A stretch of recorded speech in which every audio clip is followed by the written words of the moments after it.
파악을 해가지고 이게 과연 어디까지 갈 거냐, 또 반등을 할 수 있는 카드가 있느냐, 이런 것도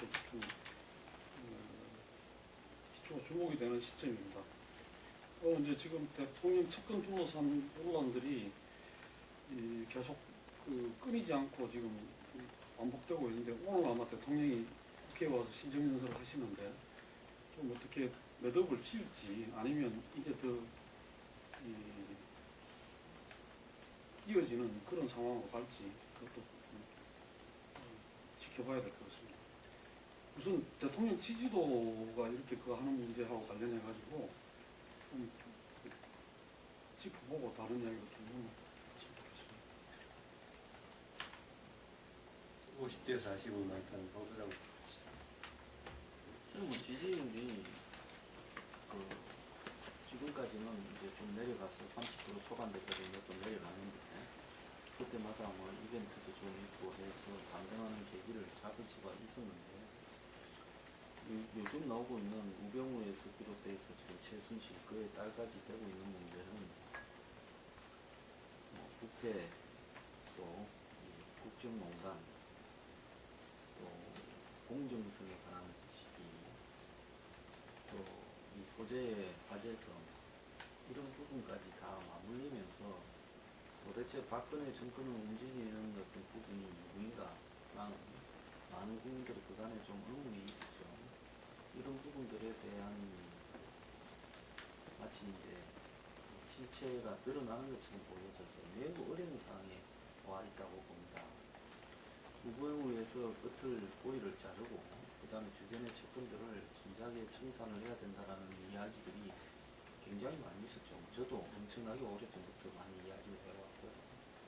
그럼에도 불구하고 국정에서 방향 결정이나 또 신재벌, 또 더 나아가서 뭐 경제민주화 이런 말들이 없어지는 부분, 이런 쪽에서 또 창조경제와 문화융성을 왜 저렇게 강조하는가, 경제를 살리는데 본질이 아닌데, 이런 의문들이 있었는데, 이번에 이제 이런 사태를 보면서 여태까지 가져왔던 의문들이 좀 이렇게 풀려나오고 있는 거 아닌가, 이렇게 생각하는 사람이 많은 것 같아요.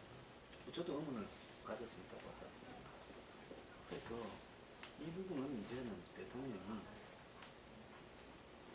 마음을 다 비우고 정리할 사람 정리를 하고 국민 사과를 하고 또 최시주나 이런 부분을 과감하게 정리하지 않으면 제가 볼 때 답이 안 나오는 문제인데, 지난주에 대통령이 청와대 수석 비서관에 의해서 한 발언을 보면 결국 지금 벌어지는 사안에 대해서, 재단에 대해서 설립 경위나 목적 이런 걸 내가 다 알고 있었다라고 사실상 대통령이 안는 모양을 보이고, 그 다음에 무슨 뭐 처벌하라는 것도 재단에서 돈이 불법으로 유출된 게 있다면 문제다라고 이야기를 하면서 문제의 본질을 잘 모르는 것 같아요. 오늘 아침까지 사안을 보면 최순실 딸이 임신을 하고 지극히 애를 낳고, 그건 지극히 사적인 문제일 수 있습니다. 근데 그 애를 낳은 최순실 딸이 증거를 없애기 위해서 작년에 연말에 이 독일로 빼야 되고, 왜? 말을 타야 되니까. 애를 놓고 또 말도 타서 도쿄올림픽도 나가고 싶고, 그러면 이렇게 이 말 선진국이라는 승마 선진국이란 독일로 가게 되고, 결국 독일로 가서 그걸 뒷바라지 하는 데는 엄청난 돈이 들어가는데, 돈이 많은 사람이 지도 내기를 짓고, 이러다 보니까 양재단이 설립되고, 또 독일에 가서 집을 사고, 그러면서 각종 본인의 사업체와 양재단 사업을 뒤섞는 부분이 거기에서 발생한 거 아니냐. 그러면서 국가대표 지원금까지 나가고, 무슨 마사의 승마 감독이 또 거기 갔다가 쫓겨나고, 또 뭐 대기업들 재벌들이 말을 사줬니 승마장을 사줬니 이야기가 나오고, 그게 다 이제 비리로 전화되는 겁니다. 그 다음에 또 하나가 마지막에 뭔가 하면 최순실 딸이 이대에 입학을 했는데 임신을 한 상태에서 면접을 간 것 같고요. 그리고는 그 딸이 예를 들어서 학교에 수업을 제대로 할 수 없는 부분에 그래서 학점이 엉망으로 나와서 이제 그걸 무마하기 위해서 결국은 학교에 압력을 행사하는 것까지 또 전개됐단 말입니다. 그러니까 지금 모든 최순실 씨의 일가의 행동이 자신들의 사적 필요성이 결국은 국가적인 또 기업들의 돈을 뜯는 이런 양상으로 되어 있기 때문에 이거는 정말 국민들이 봤을 때 최순실 딸의 무슨 돈도 능력이다라는 발언과 더불어서 수습될 수 없는 상황으로 가고 있다. 그럼에도 불구하고 아직도 대통령이 상황이 어떻게 흘러가고 있는지 모르고 있는 것 같다. 이런 측면에서요. 많은 사람들은 이번 정권이 이 부분으로 사실상 추락하고 끝나는 거 아니냐 이런 우려를 가지고 있습니다. 대통령 지지율이 이렇게 뭐 최저치까지 지금 추락을 하는 거는 기본적으로 이 사안 자체가 국민 감정을 대단히 자극하는 그런 이제 특징이 있는 것 같아요. 나라의 이제 기본을 완전히 이제 무너뜨린 것 같은 그런 이제 성격이라고 할 수가 있겠는데 지금 나오는 탄식들이 이 나라가 어디 그 아프리카 뭐 진짜 뭐 부족 국가가 뭐 된 것 같다 하는 뭐 그런 탄식들이 뭐 박근혜 정부 지지하나 뭐 반대하나 뭐 다 망라해서 이제 그런 그랬던 이제 사람들 입에서 지금 나오는 거고 특히 보수층 같은 경우도 대단히 좀 이제 자존심이 상한 국민으로서 그런 반응들이 이제 나오는 것 같아요. 전에도 뭐 정부 대통령 뭐 임기 후반 접어들면은 뭐 측근 비리 뭐 그런 거 뭐 발생하고 그랬지만은 그래도 그거는 뭐 대통령의 뭐 이제 뭐 형제라든가 아니면 뭐 아들이라든가 그래도 뭐 어느 정도 위치가 신분이 있고 알려진 사람들이 이제 그런 일들을 저질렀던 건데 이거는 지금 도대체 정체를 알 수 없는 몇몇 사람들에 의해서 뭐 도대체 최순실이라는 사람이 누군지 뭐 신분조차 제대로 알 수조차 없는 사람들에 의해 가지고 이게 국정이 이제 농단이 됐다는 거 이게 이제 국민 감정을 아주 정면으로 이제 자극한 걸로 보이고 특히 이제 정유라 그 특혜 논란 같은 경우는 뭐 그야말로 뭐 정치에 좀 무관심했던 젊은 층한테까지도 정말 감정에 이제 불을 아주 그 질러 버렸던 것 같아요. 아주 그 대단히 그 자극적인 얘기들을 이제 꺼낸 것이 이를 아주 그냥 정말 뭐 기름에 이제 불을 끼얹 불에 그 기름을 끼얹은 것 같은 그런 상황을 이제 났다고 보는데 근데 이 사안이 그렇게 이제 국민들한테 대단히 민감하게 받아들여질 수밖에 없는 사안임에도 불구하고 대통령의 아주 고집불통의 이제 대응 자세 그것이 결국은 이를 이렇게 이 지경까지 이제 키우고 대통령 자신이 이렇게 추락을 하는 이런 상황을 이제 자초했다고 할 수가 있을 것 같아요. 그런데 뭐 지금 이거는 이제 뭐 일단락이 된 게 아니라 대통령의 그 추락은 앞으로도 뭐 계속될 가능성이 뭐 충분히 있는 게 기본적으로 여전히 아까 뭐 허준왕도 얘기했지만은 이 사안을 바라보는 기본 인식 자체에 여전히 이제 근본적인 문제가 있고 이거를 뭐 꼬리 자르기 식으로 최순실 어떤 개인의 문제로 분리를 시키고 청와대나 어떤 정부의 이 개입 부분은 이미 선을 그어버린 검찰한테 일종의 그 가이드라인을 이미 제시해버린 이런 이제 상황. 여기서는 결국 앞으로 진행될 그 상황도 어느 정도는 뭐 뻔히 지금 내다 보이는 상황이고 하지만 뭐 아무리 덮으려고 해도 이 사안이 이미 너무 많은 것이 세상에 드러났고 또 이제는 정권 말로 이제 들어가면서 입을 열 사람들이 이제 도처에 있다는 거 너무 많은 사람들이 여러 비리에 대한 내용들을 이제 알고 있고 그 사람들이 시간이 갈수록 입을 열 거기 때문에 아마 결국 이제 박근혜 대통령의 추락은 끝난 게 아니라 뭐 앞으로 계속될 사안이고 결국은 지금 이제 식물 대통령으로 사실상 지금 들어가고 있는 상황 아닌가 그렇게 봅니다. 저는 형식적인 지지도 수준을 넘어서 과연 남은 기간 동안 대통령으로서 역할을 수행할 수 있을지 지난 목요일 날도 이제 첫 기사관 회의에서 대통령의 이야기가 있고 한 상황에 대통령이 여러 정리됐던 건데 제가 주차하면서 오늘 국회 연설을 들으니까요 뒤에서 무슨 얘기가 나올지 모르겠지만 앞부분은 똑같더라고요. 창조경제가 문화융성 자랑하고 그거를 통해서 국격을 높이는 데 굉장한 기여를 했다. 이런 얘기를 하고 있더라고요. 저 같은 국격이라는 단어를 좀 쓰기가 정말 힘들 정도 같은데 그런 얘기하고 있고 창조경제 혁신센터가 대기업과 창조기업들 엮어서 정말 경제 창출 효과를 높이고 있다. 이런 얘기하고 있는 수준이라서 저는 어떻게 될지 아시겠지만 박근혜 대통령 그동안의 질도를 이야기할 때 30%대만 유지하면 그래도 무난한 걸로 봤었는데요. 정상적으로 보자면 사실은 부정이 긍정보다 높은 것은 정상적으로 보기 어렵죠. 워낙 우리나라의 정치에 대한 불신이 크고 또 정당들의 지지가 낮기 때문에 박 대통령 그 정도면은 뭐 되는 거 아니냐라는 거였어요. 사실상 일정한 국면에서는 부정이 높다고 하더라도 정상으로 돌아오려면 긍정이 높아야 되는데 집권 이후에 초기 빼놓고는 지금까지 바로 초기도 얼마 가지도 못했죠. 긍정이 부정을 높아선 적이 얼마 있었나 할 정도입니다. 그럼에도 불구하고 늘 박근혜 대통령 얘기하면은 콘크리트 지지층, 충성도 높은 지지층 얘기했죠.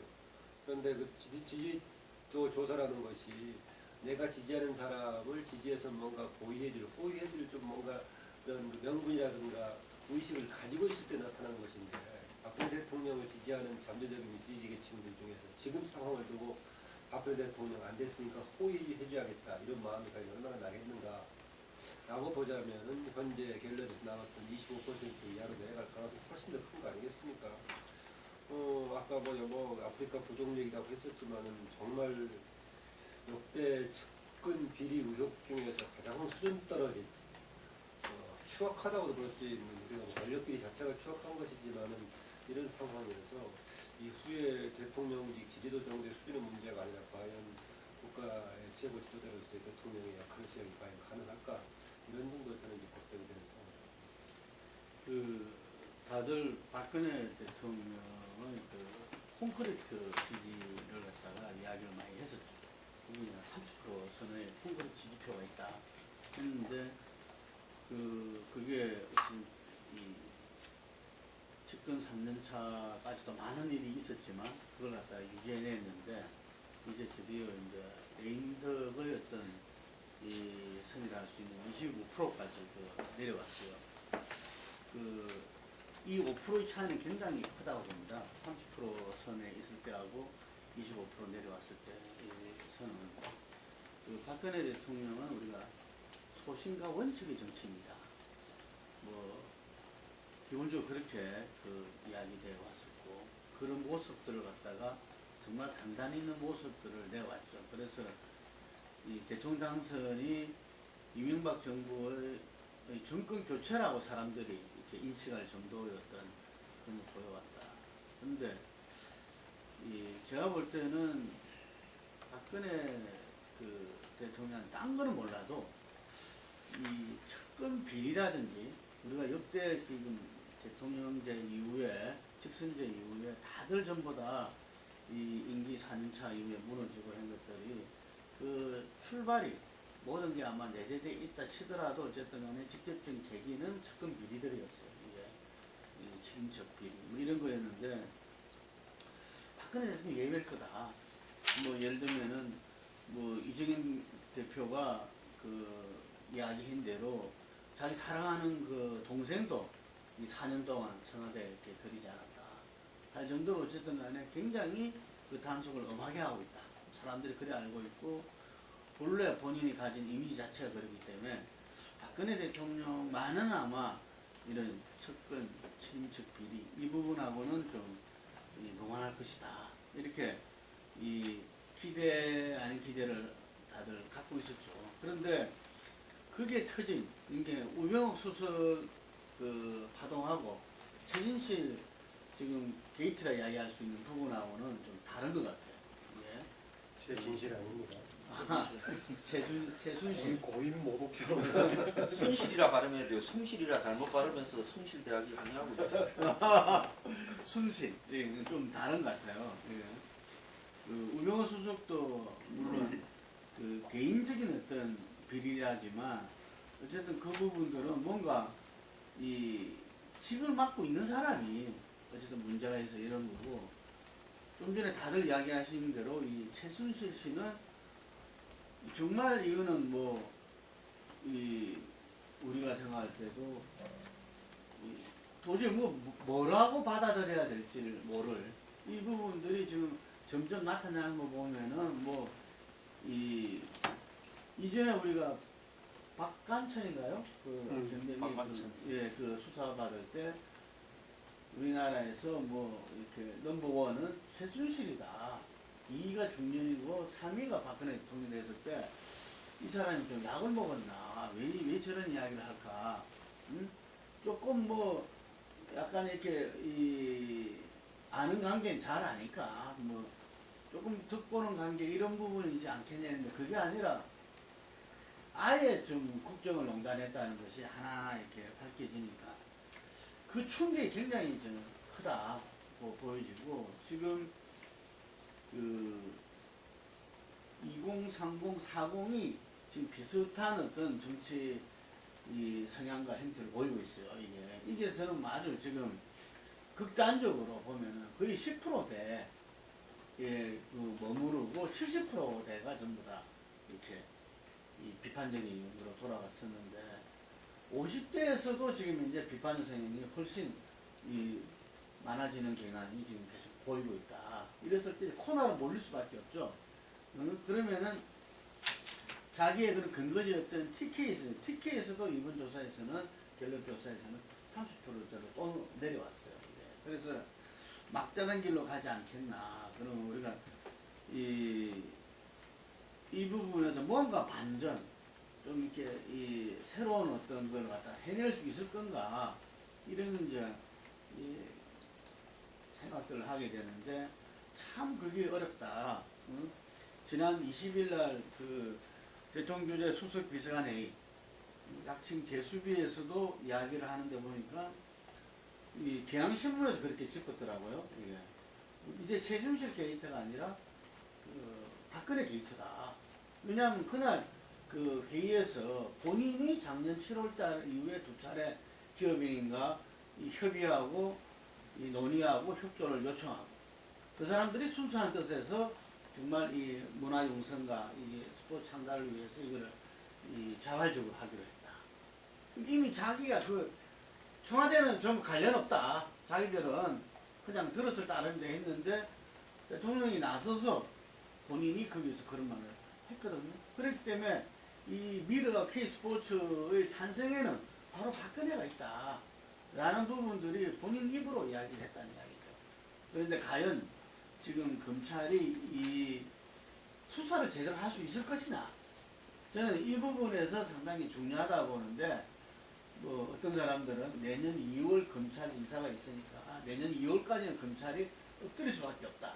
그 이후에 달라질 거다. 이러는데 그것도 뭐 역사적으로 보면은 뭐 일리 있는 저는 예측이라 보는데 그래도 검찰이 지금 이제 끝까지 가 있잖아요. 지금 검사장 문제들 뭐 이러면서 계속 사과하고 했기 때문에 이번 문제만은 조금 이렇게 그리고 집권 여당에서도 뭐 꼬리 자르기다 뭐 이런 말도 나오고 하는데 좀 이렇게 거기에 대한 주문이 다른 만큼 아마 검찰이 이번에는 좀 다르지 않을까 이게.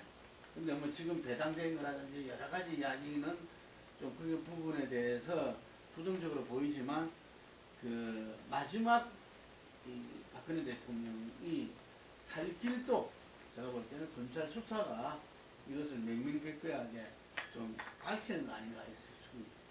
예, 뭐 그동안 여권 내에 비박계에서는 뭐 이 문제를 우병우도 마찬가지고 최순실도 저거 해야 된다, 수사를 해야 된다는 이야기가 여러 차례 나왔는데 최근에는 이정현 대표도 이제 그렇게 이야기하고 심지어는 이원종 비서실장까지도 우병우를 정리해야 된다고 이야기를 했다고 그럽니다. 근데 이런 부분들이 결국은 지금 우병우가 민정수석으로 있는 이상은 검찰이 전부 다 우병우의 눈치를 안 볼 수가 없기 때문에 공격적인 수사나 이런 게 불가능할 건데 우병우가 무엇을 걷느냐 이런 게 좀 터닝 포인트가 될 수도 있지 않겠냐 그런 점에서는 앞으로 이제 어떻게 될지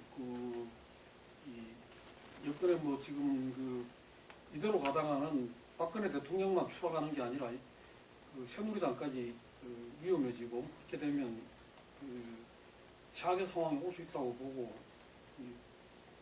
청와대하고는 조금 다른 입장으로 가야 된다는 분위기가 많아지는 것 같은데 이런 게 또 어떻게 작용할지 그 부분에 대해서 좀 짚어보죠.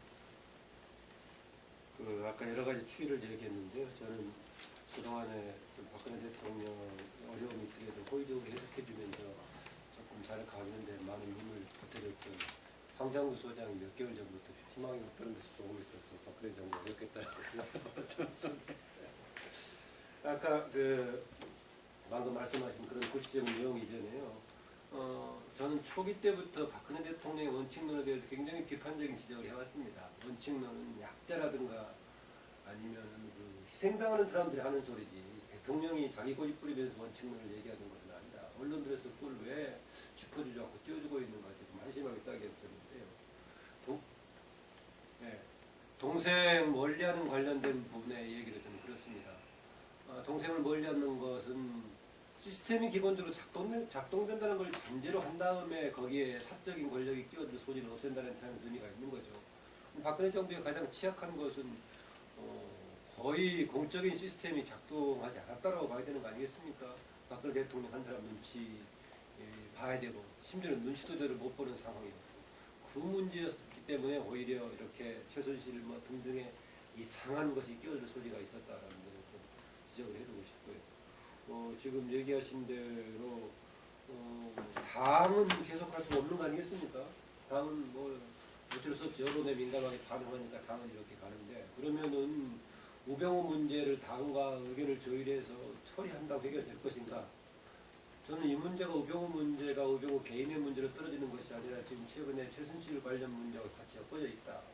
그래서 과연 해법이 나올 수 있을지 지금 얘기한 대로 이것을 그나마 지금 유일한 소용돌이 블랙홀을 만들 수 있는 것이 경선이 될지 모르겠는데 둘에서 던져나갈지 모르겠는데 저는 그 우병우 문제 지금 처리한다고 박근혜 대통령 리더십이 다시 서기는 어렵다라고 봅니다. 제가 이야기를 좀 하면요. 저는 개헌을 굉장히 개헌 반대론자입니다. 각 정파의 이해관계 때문에 개헌이 되어서는 안 된다. 제가 개헌을 반대하는 이유는 안보가 한국이 이원집정부제나 내각제가 되었을 때 굉장히 위험할 수 있다. 그래서 북한하고의 어떤 배치가 끝이 난 시점에서 해야 된다. 그리고 경제 부분에서 그러지 않아도 한국의 재벌들의 경제에 대한 영향이 강한데 결국은 개헌이 되었을 때 권력이 분산되면 재벌이 정치 권력을 포획하기가 훨씬 쉬워진다.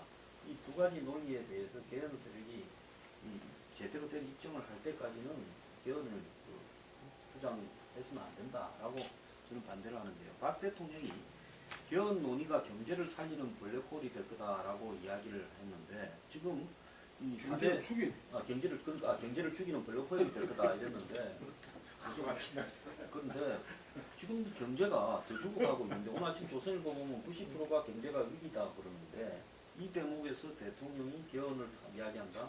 지금까지 자신 임기 전반기까지는 개헌 논의나 이런 부분들 용납하기 싫다가 이제 임기 후반기로 가면서 여러 가지 문제가 터져 나오니까 개헌을 통해서 이 재집권하고 꼭 재집권에 실패하더라도 권력을 분산시키고 그 권력 안에 자기 세력을 넣어놓으면 비탈이 없겠다 싶어서 개헌을 하자는 것이냐.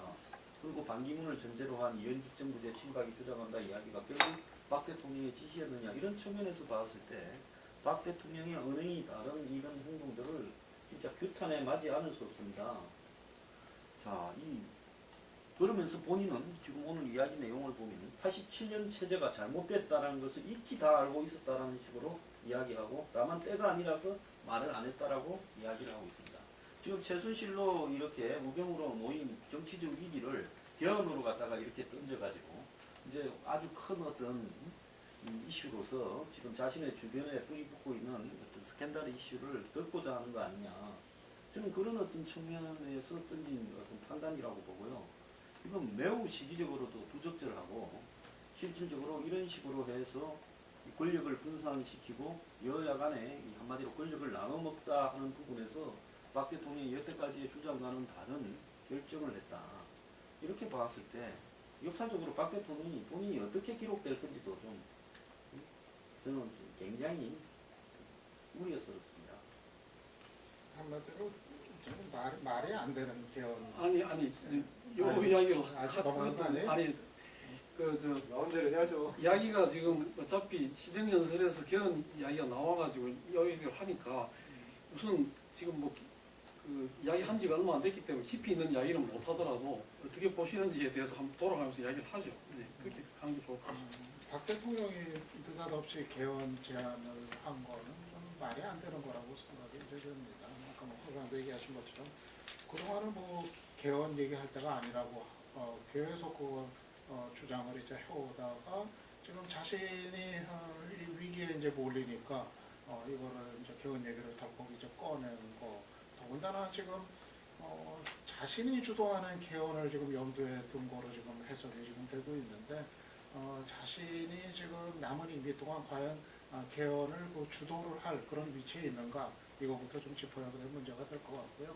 한마디로 얘기해서 지금 너무 좀 속내가 뻔히 보이는 그 노림수가 뭔지 지금 이 시점에서 개헌 얘기를 꺼내는 이거를 의심 안 할 수가 없는 거고 지금 그래서 대통령은 지금 개헌 얘기를 자신이 꺼낼 것이 아니라 그거는 하더라도 이제 꼭 국회가 하든 아니면 뭐 안 하지 지금 당장 하지 않든 간에 국회가 이제 뭐 판단하고 결정할 그런 문제로 지금 놔둬야지 이제 말을 향하면서 지금 국민들이 지금 이제 뭐 등을 이제 돌린 대통령이 자신과 관련된 여러 가지 그 비리 의혹들을 덮기 위해서 개헌 얘기를 꺼내서 그것이 일종의 전국의 블랙홀이 이제 되게 만들려는 이거는 지금 할 바가 지금 아니다 그렇게 이제 생각이 들고요. 이렇게 되면 앞으로 또 여러 가지 갈등이 또 예상이 이제 된단 말입니다. 지금 그동안 이제 국회 쪽에서 얘기 나왔던 거는 이제 국회가 주도하는 개헌을 어디까지나 얘기했던 건데 박 대통령은 또 이제 자신이 주도하는 개헌을 아마 염두에 둘 거고 그거를 또 이제 내용을 둘러싼 이 갈등이 또 뻔히 지금 예상이 되기 때문에 어떻게 보면 박 대통령이 원하는 게 사실 그거일 수 있지 않겠는가. 개헌의 내용, 개헌의 그 필요 여부를 가지고서 또 갈등이 빚어지고 그걸 가지고 다 지금 전국의 다른 이슈들을 덮어버리고 하는 아마 이제 그런 생각까지 깔려 있는 거 아닌가 싶어서 지금 대통령이 제안하는 개헌에 대해서는 뭐 정치권이 이거는 좀 동의를 할 그런 성질은 좀 아니다 이렇게 봅니다. 네, 제가 디테일을 조금만 부탁할게요. 박 대통령이 아마 주장하는 개헌은 오스트리아식 이형식 정부제 개헌이 있거든요. 공권적 개헌이고 그 부분은 결국은 친박 또 비박의 김무성 대표가 또 제일 먼저 주장을 했어요. 그 다음에 더 나아가서 제3지대라고 이야기하는 개헌의 뭐 정치 생명을 걸겠다고 하는 손학규 전 대표 또 뭐 내각제를 주장하고 있는 김종인 그리고 이제 일부 동교동계 그리고 이제 민주당에 있어서 일부 비주류 등을 포괄할 수 있는 부분이라고 봅니다. 그러면 결국은 이 개헌 논의를 진전시켜 감에 따라 가지고 이 민주의 문재인 대표 전 대표 그 측근들만을 놔놓고 나머지 정치 세력은 이 자신에게 우호적인 쪽으로 한마디로 이렇게 재편성하는 이런 어떤 부분을 갖다 생각하고 있는 것 같고 경우에 따라서는 정계 개편을 새누리당이 중심이 되어서 개헌 세력과 반개헌 세력으로 재편하자라는 이런 계산이 속에 달려 있는 것 같아요. 그렇게 해버리면 당장 그 개헌 논의는 국회의원 선거구 논의하고도 맞물릴 거고 또 이번에 개헌은 결국은 지금까지 개헌하는 사람들이 대부분이요. 대선 전에 개헌은 사실상 힘들 거라고 말은 개헌하지만은 맞고 그래서 대선에 이번에 선거에서 당선된 사람은 개헌을 하겠다는 걸 공약으로 내걸고 당선이 되면 임기를 2년 4개월만 하고 내년 자기 21대 국회 임기인 2020년 그러니까 4월까지만 임기를 해서 대통령 선거와 국회의원 선거를 맞추자라는 주장이었잖아요. 그런데 지금 박 대통령이 개헌을 찬성하고 국회 개헌 특위를 만들겠다는 것은 이번에 내년 대선에서 개헌을 이슈로 삼아서 가겠다는 게 아니라 대선 전에 아예 개헌을 하고 개헌에 대한 내용을 그 개헌된 내용을 가지고 대선을 치르겠다라는 그런 이야기를 갖다가 한 것으로 지금 비춰지는 겁니다. 실제 그게 성사 여부하고는 관계없이요. 그렇게 본다면 당장 눈앞에 곧바로 개헌을 하자라고 이렇게 던져버리고 실제 국회의원 200명 이상이 주장하던 개헌 특위를 국회에 만들겠다고 해버리면 여기서 지금 나타날 심각한 문제는 뭔가 지금 최순실이 우병우이 막 이제 싸우는 부분이요. 급속하게 개헌의 블랙홀로 들어가 버릴 수가 있다. 그리고 또 정치적으로 여러 가지 정계 개편을 통한 지금 기존 세력의 재편도 할 수 있다. 얼마 전에 보면 이정현 대표가 뭐 이 색깔별로 모이지 뭐 영혼한 별로 모이지 말자라고 한 이야기도 관계가 있지 않습니까? 그래서 더민주의 문재인을 색깔이 좀 강한 쪽 왼쪽이라고 보고 색깔이 어느 쪽은 다 모이자. 이러면 이제 안철수 국민의당 세력을 포함한 이런 어떤 정계 개편까지도 노리고 있는 것 같은데요. 어쨌든 대통령이 자기가 코너에 몰리니까 개헌이라는 승부수를 던졌는데 이 개헌이라는 것이 내년 대선 전에 개헌을 한다라고 되면 지금 시간이 굉장히 촉박해서 아마 이 개헌을 갖다가 지금 다 달라붙어서 한다 해도 물리적으로 가능할지 모를 정도로 시간이 촉박할 거고 이게 또 국민투표에 가게 되지 않습니까? 국회에서 통과했더라. 그럼 국민투표에 가면 개헌 찬반으로 국민들이 갈라놓을 수가 있으니까 그런저런 부분 속에서 수를 던졌는데 저는 매우 이 잘못된 개헌론이다. 개헌을 이렇게 급하게 해서는 절대 안 된다. 이게 성사가 저는 안 될 거라고 봐요. 지금 기본적으로 야권의 지금 대선 주자들, 메이저 대선 주자들, 문재인 전 대표도 지금 개헌 논의가 이렇게 가는 걸 원치는 않을 거고, 또 안철수 전 대표도 지금 당장 뭐 개헌 논의에 들어가는 거를 또 역시 반대를 하는 뭐 그런 이제 입장이고, 그러면 야권의 두 유력 대선 주자가 일단은 박 대통령이 얘기한 이런 추진 방식의 개헌에 대해서는 아마 반대를 할 거로 예상이 이제 되고요. 그렇게 되면은 지금 뭐 대통령이 개헌한 개헌에 대해 당장 화답을 할 세력이 새누리당 내 이제 친박 쪽이 될 거고, 비박도 할 수 있죠. 또 비박도 뭐 일부 뭐 새누리당은 대부분이 작동할 수 있어요. 쓸 거고, 그렇게 되면은 대통령이 이제 발의를 하더라도 국회 보니까 이제 국회 3분의 2 이상의 이제 의결이 필요하더라고요. 그래야 이제 국민투표까지 가는 게 맞죠.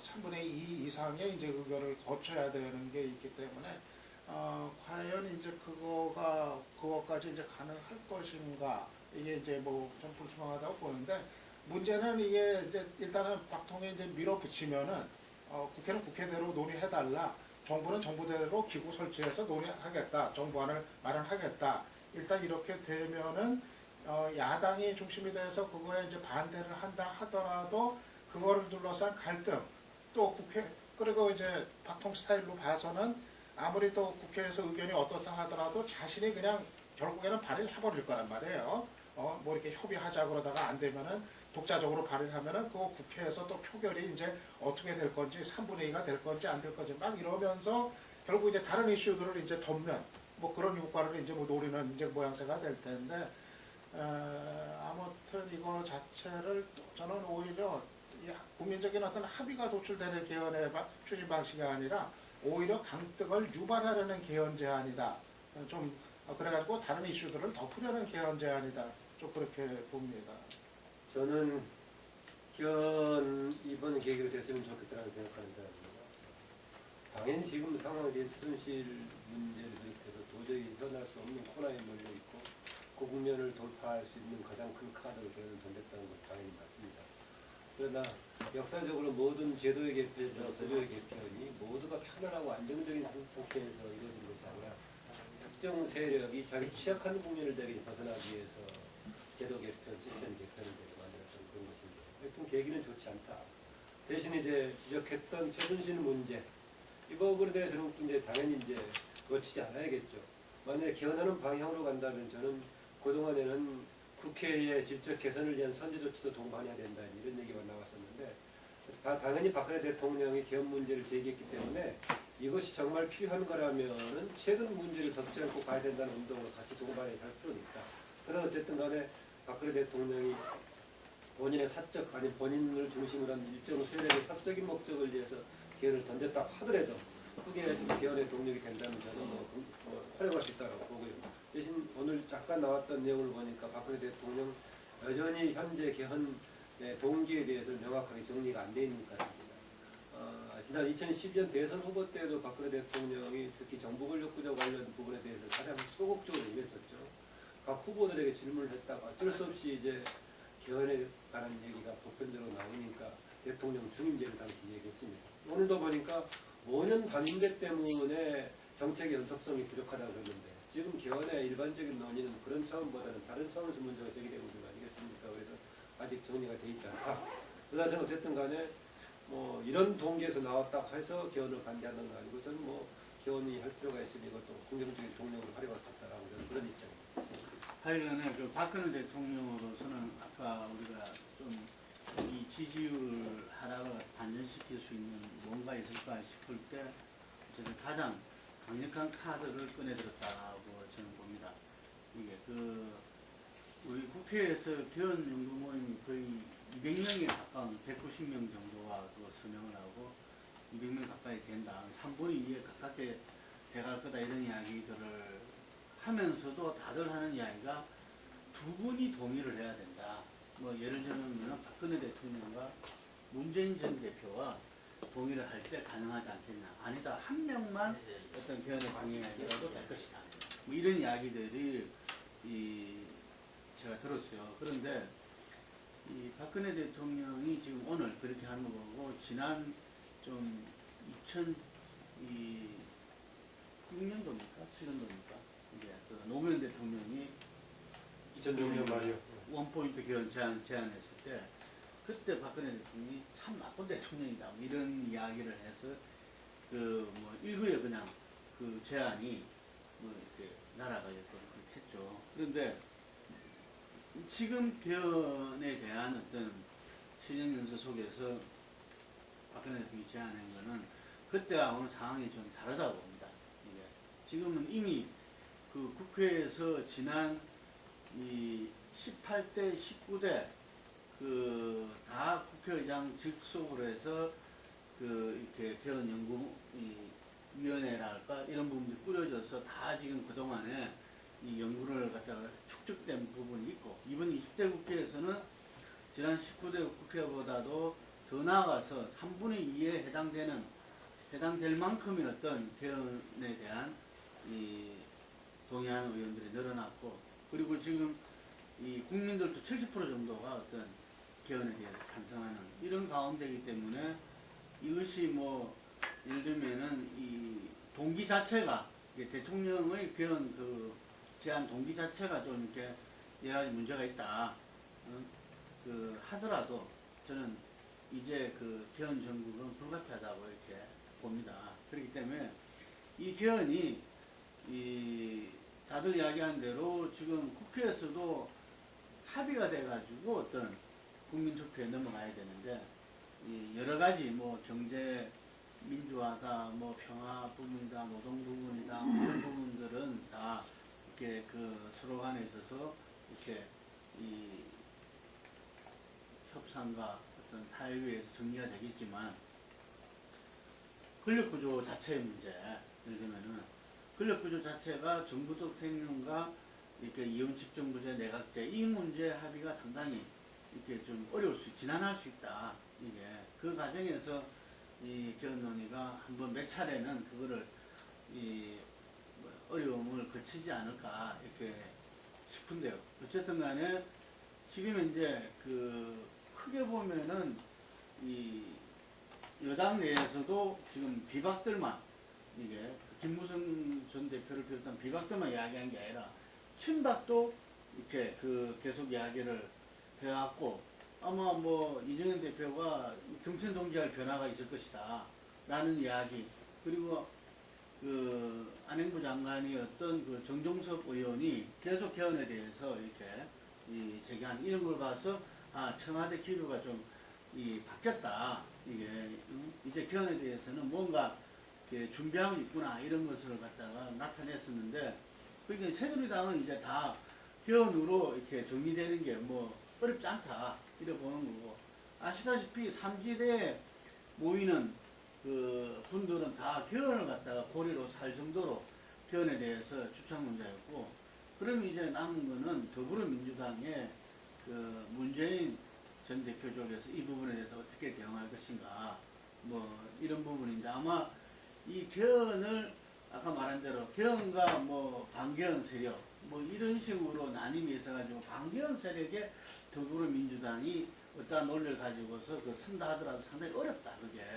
그래서 제가 볼 때는 아마 그렇게 이 각을 세울 개헌에 대해서 하는 그거는 아닐 것이다 이렇게 봅니다. 그래서 이 개헌 문제가 정말 생산적인 이 87 체제를 갖다가 이 30년 만에 새롭게 이렇게 이 대한민국 미래를 열어 나가려면은 어떤 그 정쟁의 도구가 아니라 정말 이 우리의 미래를 밝혀줄 어떤 그 기본을 갖다가 새로 세운다는 차원이라면은 이 저는 청와대와 이 국회, 정부와 국회뿐만 아니라 이렇게 그 국민적 차원에서 이렇게 그 이 개헌 기구가 이렇게 수립되어 있고 이것이 이제 정부와 국회와의 어떤 임밀한 이렇게 그 연계를 가지면서 해나가야 되지 않겠나 싶습니다. 네, 저도 이 대목에서는 사회자 자기를 떠나가지고 잠깐 이쪽으로 좀 옮겨서 앉으세요. 말씀을 드리겠습니다. 저는 이 개헌 논란으로 쉽게 가지 않을 거다 그렇게 봅니다. 또 지금 이게 타이밍을 하려고 했으면 조금 더 일찍 했어야 된다. 지지율이까지 빠지고 이렇게까지 진창으로 가기 전에 했어야 되는데 지금은 지지율이 25%대로 내려가서 이 개헌을 추진할 수 있는 동력 자체를 대통령이 전혀 갖고 있지를 못하다. 그리고 지금의 여러 가지 이렇게 이 국정 난맥상, 그 다음에 경제 문제 이런 등등을 하면서 그 부분을 다 제쳐놓고 개헌하자고 이야기하는 것이 이 국민들한테 얼마나 호소력이 있겠는가 그 점에 대해서 이 동의가 잘 발생을 안 할 거다 그렇게 생각합니다. 그 다음에 야권에서는 이 설사 그동안 개헌을 주장해왔던 사람이라 하더라도 대통령이 이 시점에서 개헌을 내놓은 데 있어가지고 쉽게 동의하기가 어렵다. 그리고 여건이 개헌을 하자고 대통령이 이야기를 했으니까 개헌 쪽으로 판을 가려고 하더라도 그 부분에 대해서 이 국민적 시각이나 저게 이 지금의 현재 문제가 되는 어떤 의혹들이나 이런 걸 덮으려고 하는 저거다 이런 반발이 나오기 때문에 쉽지가 않을 거다 그렇게 봅니다. 쉽지 않을 거라고 보고 다만 이제 조금 더 시간이 지나가지고 이런 문제들이 좀 정리가 되고 하게 되면 개헌 논의가 조금 더 활발해질 수 있다. 활발해질 수 있지만 과연 지금 상태에서 아까 이야기 나왔듯이 대선 전에 개헌이 가능하겠는가 그 점에 대해서는 저는 그거고 개헌에 대해서 어떤 주자들이 입장을 가지고 대선을 치른 이후에 하는 그런 식으로 정리가 되지 않겠느냐. 다시 말해서 박근혜 정부가 주도해가지고 개헌을 하고 그 개헌된 상태로 대선을 치른다는 것은 어려울 거다 그렇게 봐집니다. 5인 3세, 5인 4세. 네, 저도 전시적으로 봤을 때 그 배경을 차치하고 지금 이 제한된 기간에 합의에 의한 개헌이 이제 가능하겠는가 저는 현실적으로 어려울 수밖에 없다 좀 이제 그렇게 이제 판단을 합니다. 그러니까 내년 여름이면은 이제 대선 후보 경선들이 있어야 되고 내년 뭐 한 5, 6월만 되면은 이제 후보 경선으로 이제 들어가는 건데 개헌에 관한 그러면은 합의가 이루어지려면은 내년 상반기 뭐 봄까지는 이게 이제 이루어져야 되는데 이 개헌의 내용으로 들어가면 뭐 권력 구조 문제뿐만 아니라 여러 가지 뭐 사사건건 충돌할 것들이 엄청나게 지금 이제 많고 특히 무엇보다도 이 차기 대통령의 이 임기를 어떻게 할 건가 하는 문제 이거는 차기 대선 주자들과 또 이제 직결이 되어 있는 문제가 있고 아마 임기 단축을 뭐 절반으로 임기 단축을 하면서 하는 개헌에는 아마 문재인이나 안철수나 다 동의하지 않을 가능성이 우선 반기문도 동의를 안 할 가능성이 높아요. 일단 이게 개헌 문제를 잘못 건드리게 되면 여권 내에 반기문이 과연 이걸 동의를 하겠는가 그 점에 있어서 상당히 그렇죠. 차기 위험한 주자들은 카드일 수 있다. 자기 임기를 반토막을 내면서까지 하는 개헌에는 동의하지를 않을 거로 이제 예상이 이제 되고 그렇게 보면은 저는 이 기간 동안에 이 제한된 기간 동안에 개헌에 대한 합의를 도출하는 게 사실상 좀 불가능하지 않겠는가.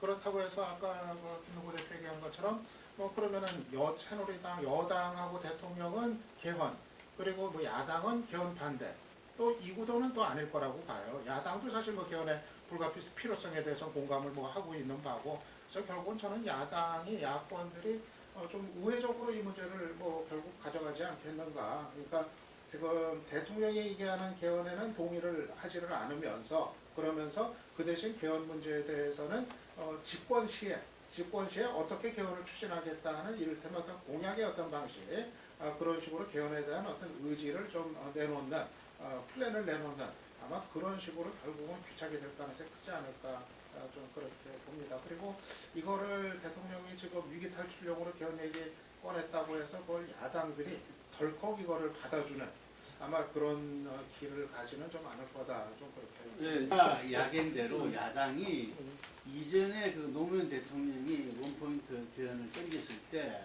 박근혜 대통령 참 나쁜 대통령이라 해가지고 일부에 물리친 거하고는 저는 다를 수밖에 없다. 이전에 그 우상호 원내대표를 제가 인터뷰했을 때 본인이 개헌이 필요하다. 하지만 자기가 안 되는 일에 힘을 쏟고 싶지는 않다. 왜? 청와대에서 박근혜 대통령이 오케이 안 하면 될 일이 아니다. 이렇게 이야기를 했거든요.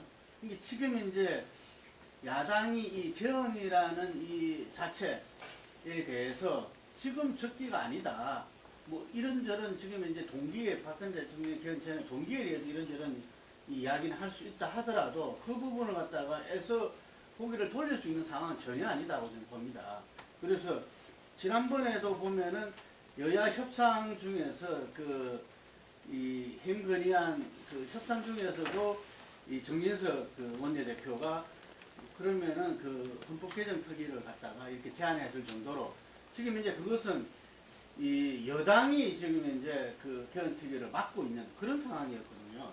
그렇기 때문에 이거는 뭐 이쪽에서 정리가 되지면은 국회 개헌 특위는 열릴 수밖에 없고 이게 그 다음에 정부도 그래 되고 이래 되면은 그 부분들이 이렇게 갈 수밖에 없다. 개헌 정부가. 그런데 이게 갈 때 어떤 식으로 또 정말 제대로 가도록 하는 것이 이 야당이나 이런 부분에 필요한 부분들이고 이런 거지. 이 부분들이 지금 이제 뭐 안 될 것이다. 그럼 안 될 것이면 그럼 어떻게 해야 되냐?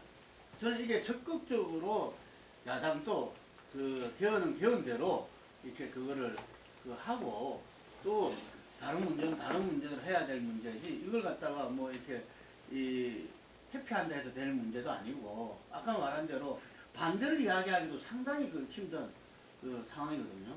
예. 그래서 박근혜 대통령이 던진 이 개헌 정국은 이 개헌이라는 카드는 저는 정치권에서는 받을 수밖에 없다. 이렇게 봅니다. 예, 이 정도로 하겠습니다. 이게 지금 조금 더 상황을 봐야 되고.